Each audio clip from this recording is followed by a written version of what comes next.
مرکز کی شان و شوکت احمد رضا کی رنگت، علم و ادب کا دھارا ہے جامعہ ہمارا، علم و ادب کا دھارا ہے جامعہ ہمارا۔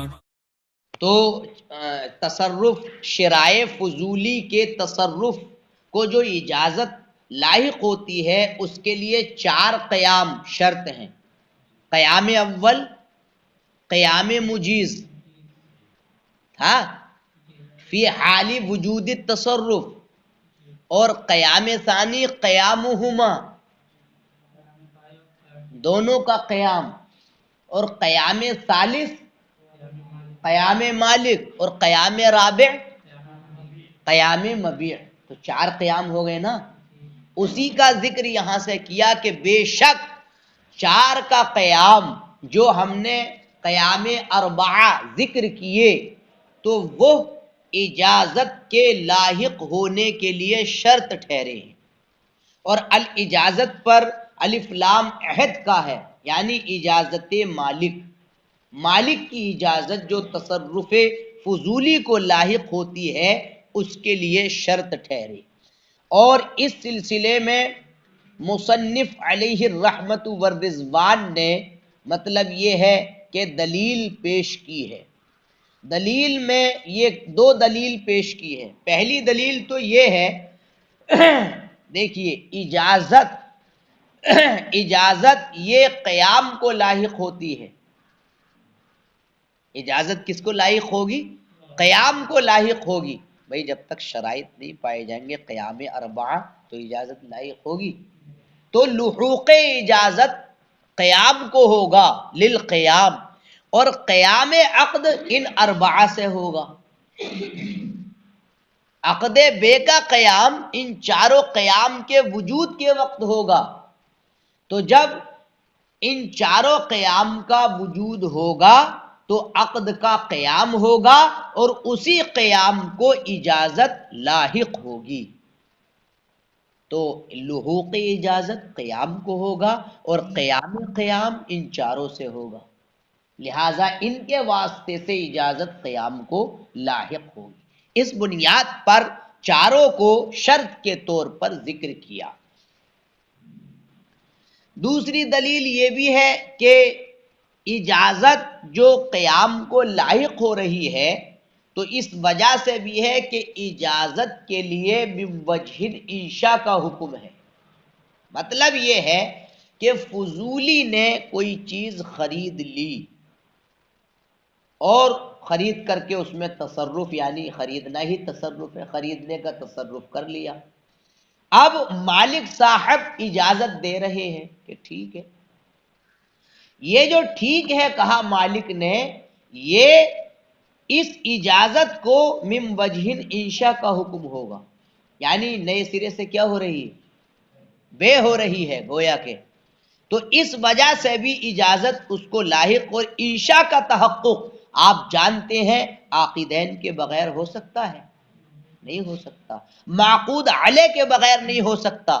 تو جب تحقق انشاء عاقدین کے بغیر نہیں ہو سکتا تو پتہ یہ چلا قیامہما آ گئی، یعنی دونوں کا قیام شرط ہے، یعنی تحقق انشاء کے لیے، اجازت کے لیے، کیونکہ اجازت میں وجہ انشاء ہے، اور انشاء بدون عاقدین متحقق نہیں ہوتی، اور بدون عاقدین کا مطلب یہ ہے جب تک بائع اور مشتری کا قیام نہیں ہوگا تو انشاء کا تحقق نہیں ہوگا، اور معقود علیہ کے بغیر بھی انشاء کا تحقق نہیں ہوگا۔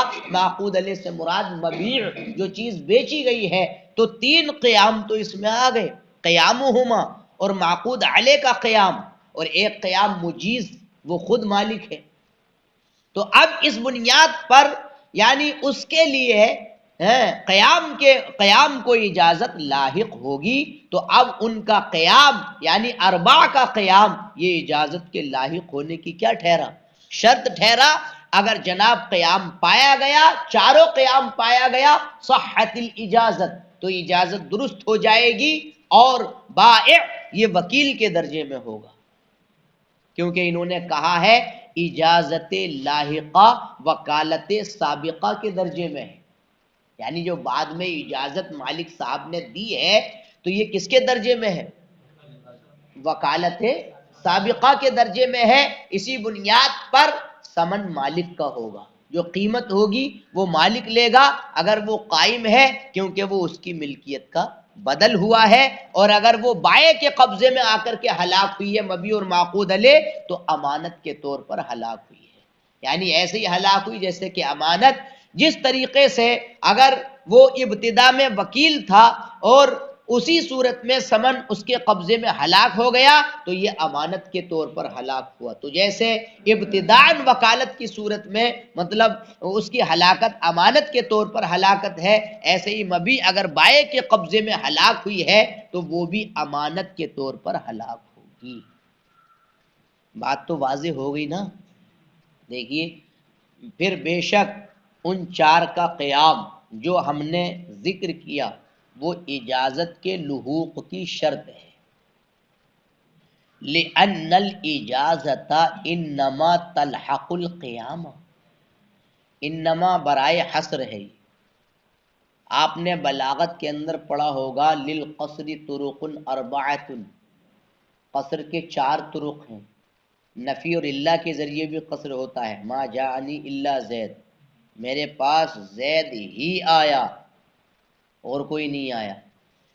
اور پھر انما کے ذریعے بھی قصر ہوتا ہے. انما زید قائم کا ترجمہ کیا کرو گے؟ زید ہی کھڑا ہے دون غیرہ. اب یہ الگ بات ہے کہ قصر کی 2 قسمیں ہیں، قصر الصفت علی الموصوف اور قصر الموصوف علی الصفت. تو انما یہاں آیا لأن الاجازت انما، اب آپ اس کا مفہوم یہ ہوگا کہ اجازت قیام ہی کو لاحق ہوگی، اجازت قیام ہی کو لاحق ہوگی. وقیام العقد بهذه الاربعۃ، اور عقد کا قیام کن سے ہوگا؟ انہی چاروں سے ہوگا، تو لہٰذا انہی کو لاحق ہوگی. چاروں میں قیام ہی قیام ہے، جب 4 قائم ہو جائیں گے تو اجازت اس قیام کو لاحق ہو جائے گی. ایک دلیل تو یہ ہوئی. وَلِأَنَّ الْإِجَازَةَ لَهَا حُكْمُ الْإِنشَاءِ مِنْ وَجْهٍ، اور اس وجہ سے بھی کہ اجازت کو من وجہ انشاء کا حکم حاصل ہے. وَلَا يَتَحَقَّقُ الْإِنشَاء بِدُونِ الْعَاقِدَيْنِ وَالْمَعْقُودِ عَلَيْهِ، اور لذلك كان قیامها شرطا للحوق الإجازة، اور انشاء بغیر عاقدین اور بغیر معقود علیہ کے متحقق نہیں ہوتی ہے. اسی لیے ان چاروں کا قیام اجازت کے لاحق ہونے کی شرط ٹھہرا. فَإِنْ وُجِدَ أَيْ الْقِيَامُ، اگر قیام پایا گیا صحت الاجازت تو اجازت درست ہو گئی. وَصَارَ الْبَائِعُ بِمَنْزِلَةِ الْوَكِيلِ، اور بائع یہ وکیل کے درجے میں ہوا. کیوں وکیل کے درجے میں بائع ہوا؟ اذ الاجازت اللاحق بمنزلۃ الوکالۃ السابقہ، کیونکہ بعد میں لاحق ہونے والی اجازت یہ وکالت سابقہ کے درجے میں ہے. یعنی گویا کہ اس نے پہلے ہی کیا کر دیا ہے، اس کو وکیل بنا دیا ہے. اس بنیاد پر بائع جو ہوگا وہ وکیل کے درجے میں ہوگا. اور وَيَكُونُ الثَّمَنُ لِلْمَالِكِ، اور ثمن مالک کا ہوگا، مالک کے لیے ہوگا. ان کان قائما، اگر وہ قائم ہے. کون؟ اگر ان کان قائما، کون قائم ہے؟ مالک اگر قائم ہے تو اسی کے لیے ہوگا، کیونکہ وہ اس کی ملکیت کا کیا ہے؟ بدل ہے. اور اگر وہ معقود علیہ بائع کے قبضے میں ہلاک ہوا تو امانت کے طور پر ہلاک ہوگا، جیسا کہ وہ ابتدا میں وکیل تھا بائع اور ثمن اس کے قبضے میں ہلاک ہو جائے. تو اس طریقے سے مطلب یہ اس وقت جو ہے یہ قائم کی جو ضمیر ہے وہ معقود علیہ کی طرف لوٹے گی، پھر کہ ثمن مالک کا ہوگا اگر وہ قائم ہے مبیع معقود علیہ، کیونکہ وہ اس کی ملکیت کا بدل ہے. اور اگر بائع کے قبضے میں ہلاک ہوا ہے وہ تو امانت کے طور پر ہلاک ہوگا، جیسے کہ وہ ابتداءً وکیل تھا اور ہلاک ہو جائے ثمن اس کے قبضے میں، تو ایسے اس صورت میں کیا ہوگا؟ امانت کے طور پر ہلاک ہوگا۔ بات یہاں تک پوری ہو گئی۔ اب یہاں سے اسی سے متعلق ایک مسئلہ یہ آ رہا ہے کہ ایسا ہوا یعنی بیع منعقد ہو گئی تھی، ٹھیک ہے، اب اجازت مالک نے دی نہیں تھی، اجازت سے پہلے بائع نے اس کو فسخ کر دیا۔ کس کو؟ بیع کو بائع نے کیا کر دیا؟ اچھا، ایک کہ اگر بیع ہو گئی تھی اور بائع نے اس کو اجازت سے پیشتر فسخ کر دیا، ابھی اجازت نہیں دی تھی بائع نے، ٹھیک ہے، اور بائع نے اس کو اجازت سے پہلے مطلب فسخ کر دیا، تو انہوں نے یہ کہا ان فسخ، بے تو ہو گئی فسخ۔ اب وہ جو ہے مبی کی واپسی کا مطالبہ کرے گا، کون؟ مطلب کون واپس لے گا مبی کو؟ فضولی بائع، یعنی واپس لے گا کس سے؟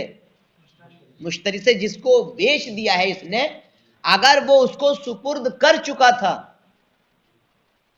سمجھ میں آئی بات، تو وہ اس سے واپس لے لے گا، اور مشتری بائع سے اپنا ثمن لے لے گا اگر نقدی ادا کر دیا تھا کہ بھئی تم مبی لے رہے ہو، تم میرا کیا دو؟ پیسہ واپس کرو۔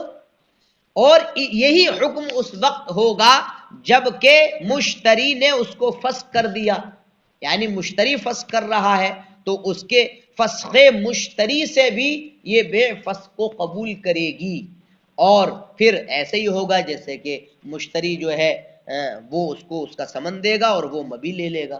ایسے ہی فضولی نے بھی اگر اس کو فسخ کر دیا تو اس کا مطلب یہ ہوا فضولی تیسرا آدمی ہے۔ فسخہ البیع قبل الاجازت، اور اگر بائع نے اس کو اجازت سے پہلے بیچ ڈالا، ان فسخ، تو وہ بے فسخ ہو جائے گی۔ واسترد المبیع، استرد یسترد استرداد کا مطلب مانگنا، واپس لوٹانے کے لیے کہنا، اور وہ مبی کو واپس لے لے گا۔ ان کانا قد سلمہ ہے، یہ سلمہ ہے اگر وہ اس کو سپرد کر چکا ہے۔ وَيَرْجِعُ الْمُشْتَرِي بِالثَّمَنِ عَلَى الْبَائِعِ، اور مشتری بائع سے ثمن واپس لے گا۔ ان کانا قد نقدہ، اگر ثمن کو فوری طور پر اس نے ادا کر دیا ہے۔ وَكَذَا إِذَا فَسَخَهُ الْمُشْتَرِي يَنْفَسِخُ، اور ایسے ہی حکم اس وقت ہوگا جب کہ مشتری اس کو فسخ کر دے تو وہ کیا ہو جائے گی؟ فسخ ہو جائے گی۔ وَكَذَا إِذَا فَسَخَهُ الْفُضُولِي، اور یہی حال اس وقت ہوگا جب کہ فضولی اس کو کیا کر ڈالے؟ فسخ کر ڈالے۔ اب یہاں دیکھیے صاحب، امام محمد رحمت اللہ تعالی علیہ نے بیع اور نکاح کے درمیان فرق کی طرف اشارہ فرمایا ہے۔ چنانچہ انہوں نے یہ کہا ہے کہ دو چیزیں ہیں، ایک باب النکاح ہے اور ایک باب البیع ہے، اور دونوں میں فضولی کام آتا، فضولی سے مفر کہیں نہیں، فضولی کہیں نہ کہیں ہوتے ہی ہیں، دونوں باب میں، نکاح کے باب میں بھی اور بیع کے باب میں بھی۔ تو امام محمد نے یہ فرمایا کہ باب النکاح میں جو فضولی ہوتا ہے وہ مرد کی طرف سے ہوتا ہے، ٹھیک ہے۔